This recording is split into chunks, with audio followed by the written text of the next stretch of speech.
Olá você que está do outro lado da tela, eu sou só o Eduardo mesmo e hoje eu vou falar sobre um dos maiores problemas que a direita brasileira vem enfrentando, que se chama Jair Messias Bolsonaro. Sou angolano. Acredito que só por falar isso, muitos de vocês já devem estar fechando o vídeo, puto comigo, me chamando de esquerdista dentre todos os outros, mas calma aí, deixa eu conversar um pouquinho com você. Antes de tudo, apesar da aparência de um comunista, de um, sei lá, professor de filosofia, eu não sou de esquerda, tá? Isso é uma posição que eu falo abertamente e eu não sou um cara de esquerda, efetivamente eu não sou um cara de esquerda. Eu gosto muito de estudar economia e eu não sou um cara de esquerda e digo, sim, sou um cara de direita.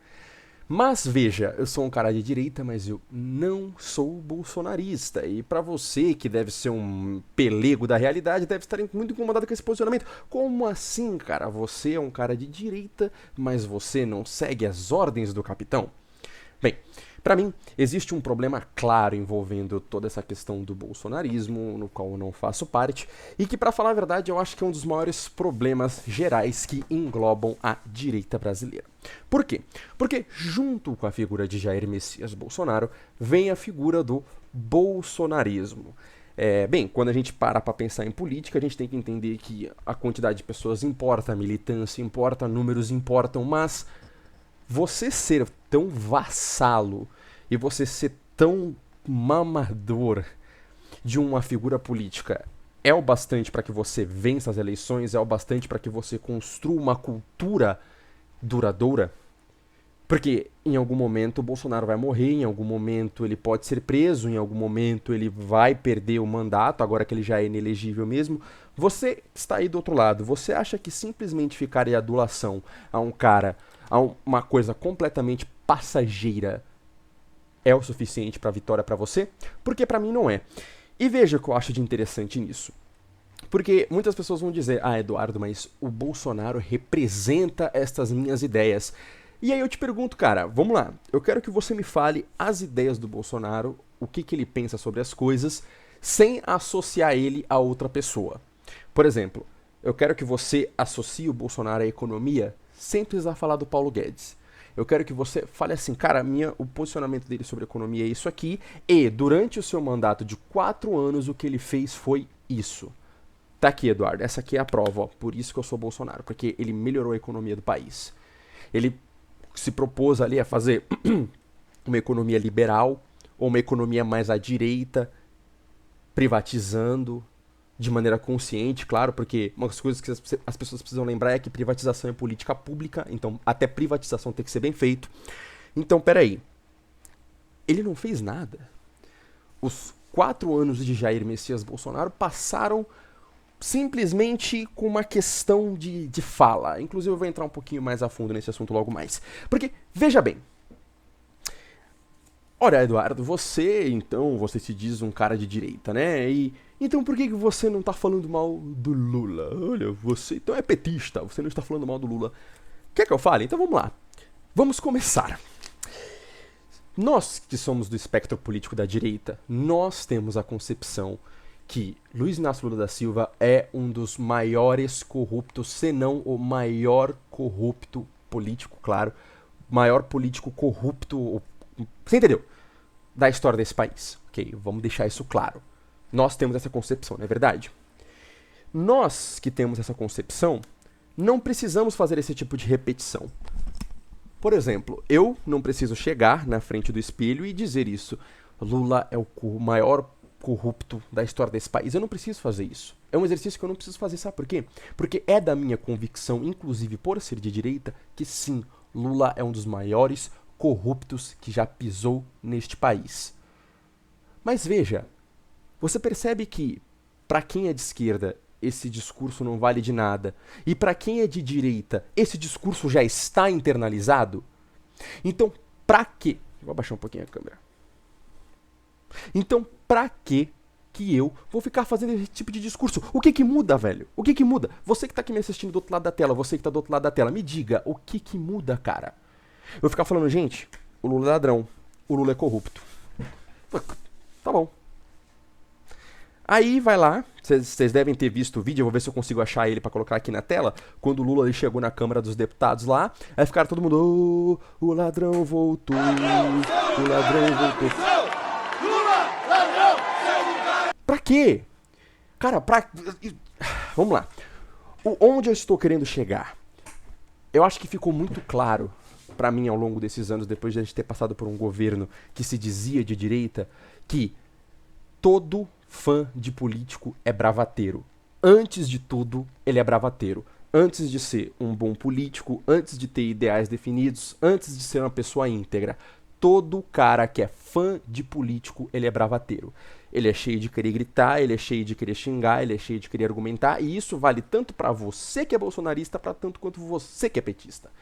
Porque de um lado você tem os petistas chamando os bolsonaristas de fascistas e todos os outros nomes, do um lado você vai ter os bolsonaristas chamando os petistas de burros e mandando fazer o L, que eu acho uma coisa patética. Pra mim, mandar fazer o L tem que ser puramente pra comédia. Ficar mandando os outros fazer o L, você tá de sacanagem, velho. Porra, cresce, irmão. Crie-se, há de se criar uma cultura de estudo, há de se criar uma cultura onde você tenha o culto de ideias e não de uma pessoa. Nas últimas semanas a gente teve esses episódios aí do Elon Musk interferindo aí, fazendo questionamento sobre Alexandre de Moraes, falando sobre questões que até são bem importantes pra gente. Ora, por que a gente não pode criticar o Supremo Tribunal Federal de um país, sendo que, pela função, o Supremo Tribunal Federal há de ser impessoal? Por que não se pode ser criticado? Por que a gente pode falar, olha, vocês estão fazendo errado, a gente não gosta disso, nós somos a população, nós somos a maioria. Por que a gente não pode?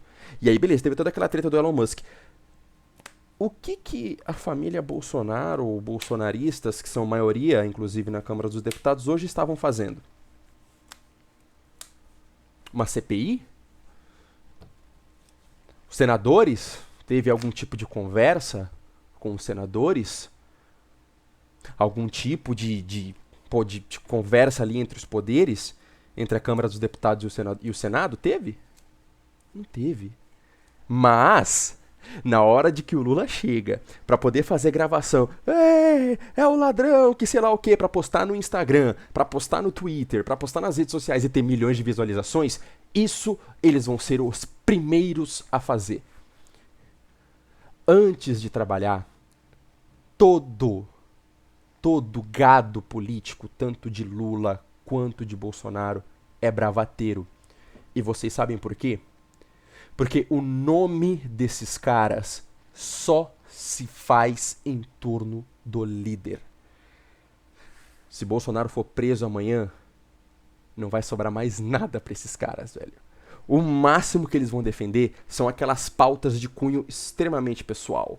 Sei lá, vai ter um ou outro ali que é um delegado da puta que pariu que vai ficar começando a falar de arma, mas você pode ter certeza que se Bolsonaro for preso, todo o discurso desses caras vai ser em torno da prisão do Bolsonaro. Vocês querem apostar quanto comigo? Porque o nosso ex-presidente, ou nosso presidente, né, eles não chamam nem de ex-presidente, é muito curioso isso, foi preso injustamente, e por isso estamos aqui lutando, e bababá. E aí, quando for fazer votação, eles votam junto com o PT. Quando é pra absolver criminoso, eu esqueci o nome do cara aí, que o Nicolas até foi extremamente criticado. Eu vou botar aqui na edição também a manchete. Engraçado, eu tava aqui, né, pegando os cortes pra colocar na edição. E olha só que interessante. O PL votou em peso contra a prisão do Brazão. Por quê? O PL, o partido de direita, conservador dos bons costumes, que não gosta de bandido, o União Brasil ele também votou, com bastante gente, mas ninguém votou tanto quanto o PL, e sob a justificativa de não, um deputado ele só pode ser preso em flagrante. Agora vocês estão aqui com essa defesa tão exagerada da Constituição? Eu acho um pouquinho esquisito, infelizmente eu não consigo levar isso a sério, eu peço perdão. Eles votam junto a mandado do mito. Por quê, cara? Me responda essas perguntas, por quê? Por que de efetivo ninguém faz nada? Por que não abrem uma CPI? Por que não tentam conversar com o Senado, conversar com os poderes, tentar fazer essa coalizão ali pra, pô, cara, olha, nós estamos passando por um processo de censura, vocês estão percebendo aí? Aí você pode chegar aqui do outro lado e falar assim pra mim, Eduardo, mas isso não vai dar certo. Eles vão ser boicotados. Não dá certo fazer isso no Brasil, porque no Brasil não há democracia. Mas faz, cara. Dá o exemplo. Dá o exemplo. Porque se você tentar e não der certo, num dia vai chegar outro cara que concorda com você naquela câmara lá e vai falar assim, puta, mano, tu tentou aquela vez, não deu certo. Agora eu tô com você, vamos tentar fazer junto esse negócio acontecer. Puta, não deu certo de novo. Vamos tentar convencer. Opa, tem mais um agora. Tem mais um. A população tá vendo, ó. A gente tentou. Atenção, população, vocês que votaram em mim, vocês que apoiam o presidente Bolsonaro, que seja, vocês que apoiam o presidente Bolsonaro, eu tentei fazer uma CPI para que a gente possa investigar os mandos e os desmandos do Supremo Tribunal Federal. Mas o deputado tal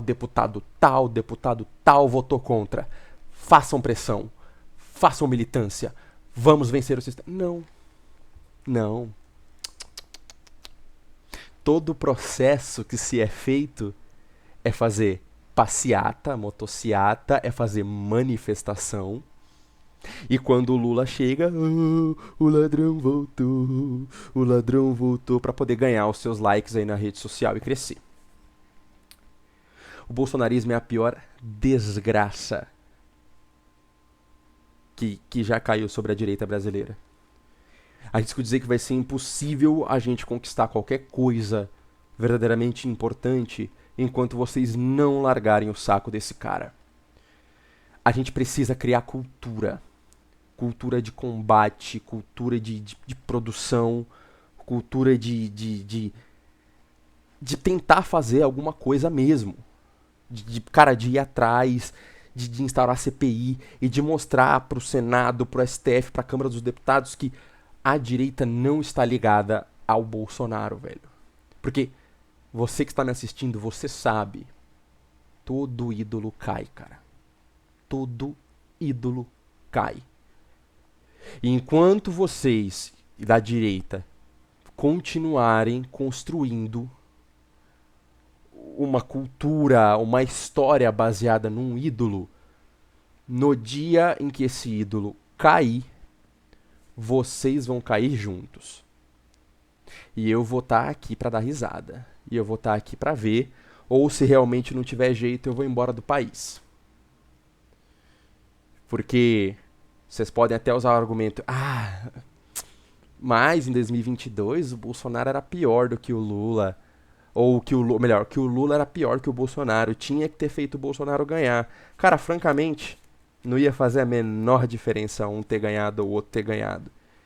São dois políticos de longa data e você pode contar aí nos dedos que relevância política o Bolsonaro já teve na história da vida dele, sendo que ele é um político muito antigo e vocês sabem disso.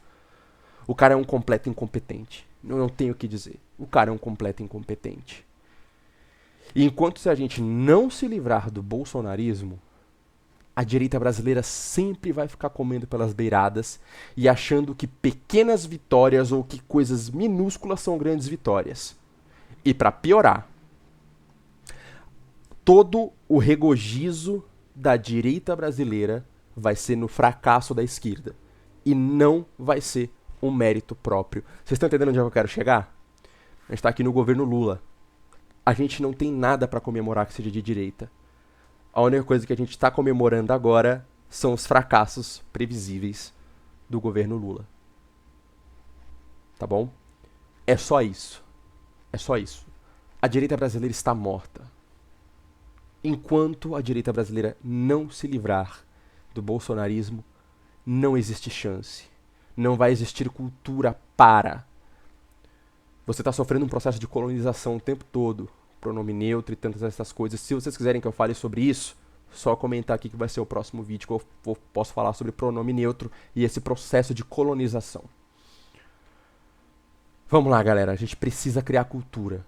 A gente precisa olhar para esse cara e falar, tá bom, Bolsonaro tentou, não conseguiu, vamos pro próximo. Vamos ver quem é que vai... Opa, quem é que tá fazendo coisa? Quem é que tá mostrando pra gente quem é que manda? Quem é que tá falando assim, olha aqui, eu sou um cara de direita, tô fazendo isso aqui, tô passando isso daqui, tô aprovando isso daqui, tô fazendo uma CPI, tô fazendo isso daqui. Enquanto não tiver, enquanto você ficar preso, apertando o saco desse cara, meu irmão, não vai ter chance. Porque inclusive o Bolsonaro ele não se cresceu nem pelas próprias virtudes. O Bolsonaro ele cresceu por ser um popstar, por viralizar, por ter frases fodas, tá ok? Foi isso. por frases Bolsonaro. O Bolsonaro ele é um conjunto de frases. Você pega a frase, você pronto, é o Bolsonaro. Ele não tem ideias, ele não tem planejamento, ele não tem plano. Mas pelo menos ele defende a liberdade. Um exemplo que eu acho muito curioso durante a pandemia, por exemplo. Você disse que o Bolsonaro teve liberdade, então por que ele não comprou as vacinas? Lá vai Eduardo falando sobre a vacina, esse cara é muito esquerdista. Não. Pensando até por um aspecto libertário ou liberal da coisa. Porque, já considerando que aquele cara já estava com o meu dinheiro de imposto mesmo, por que ele não comprou a vacina e me deu o direito como cidadão, por exemplo, de tomar ou não? Não. Ele preferiu não comprar. E aí? Mas Eduardo, tinha que ver se estava em fase de testes, porque ia virar jacaré. Tudo bem, eu entendo que isso aí da Cruz do Jacaré foi uma piada. Tá? Mas e aí, cara, por que ele não comprou? O Brasil, que é um dos símbolos internacionais de vacinação, ficou sem vacina durante o período da Covid porque o cara não quis comprar. E ainda há quem diga que isso é liberdade. Ele não comprou. Por quê? Porque ele tá pensando na minha liberdade. Mas se ele tivesse de fato pensando na sua liberdade, ele teria comprado e te dado opção. Se tu não quiser tomar essa porra, tu não toma. Por exemplo. É uma das formas, mas não foi isso que ele fez. Além de que o quê? Ele trocou de ministro da saúde por, 2, 3 vezes durante a pandemia, por não fazerem o que ele queria. Cara, me perdoa. O tempo passa e eu simplesmente não consigo mais defender o bolsonarismo. Eu simplesmente não consigo defender o Bolsonaro. Todo vassalo político é bravateiro. E bravata não faz política, porque bravata não é pragmática. Bravata não tem ação. A bravata não é concreta. Então, ou a gente larga a mão do bolsonarismo de uma vez e começa a fazer um processo de construção de cultura, de construção ideológica para a direita brasileira, ou vocês podem esquecer. E tudo que vai restar vai ser comemorar as desgraças da esquerda, enquanto nós, no mesmo barco, vamos afundar juntos. Espero que você tenha gostado do vídeo de hoje. Lembrando que eu estou disposto sempre a responder os comentários, desde que seja uma conversa civilizada. A gente se vê num próximo vídeo e comenta aqui embaixo o que você quer ver. Tchau, tchau.